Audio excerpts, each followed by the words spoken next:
Hi everyone, checking in. We are entering week 7 this week.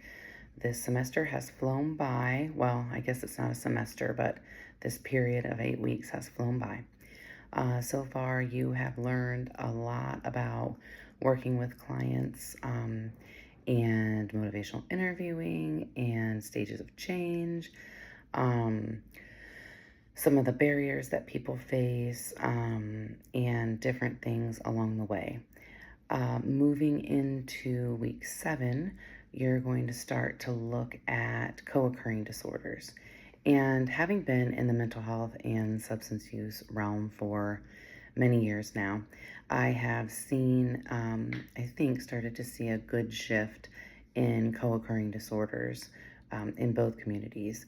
Historically, there are lots of people, and it still exists, that believe you treat one before the other. So, if you're a substance use counselor and you don't have the dual degree, sometimes, or dual license, you might say, um, I need you to get your mental health treated before we can treat your substance use. And then if you're a mental health therapist and you don't feel comfortable doing the addiction side of things, then you might say, okay, I need you to take care of your substance use before you take care of your mental health.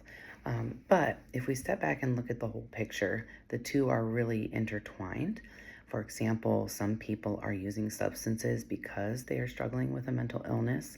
Some people have mental illness that is exacerbated by substance use.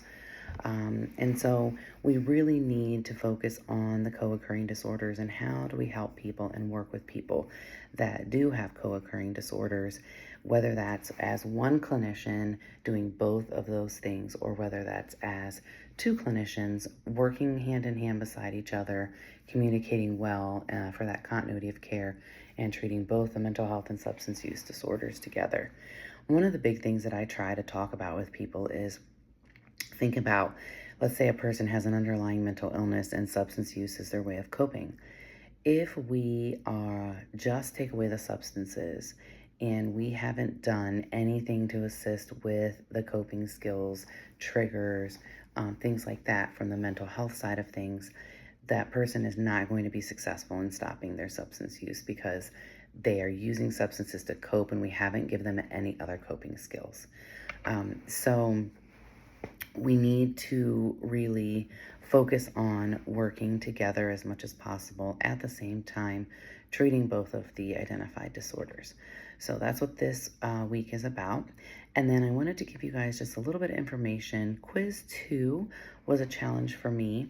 And some feedback that I'm going to give to the people who create the courses, because Quiz 2 had a lot of typed in answers that were automatically graded, and they didn't notice at first that that there were multiple words, misspellings, things like that can make answers wrong. So I went back through, thanks to one of your classmates who kind of pointed out their grade, regraded all of those last week. So those grades are updated and everybody did much better than the original score that was on there. So I wanted to make you aware of that. And keep up the good work. And as always, if you have any questions, reach out to me through email or ask the instructor. Have a great week.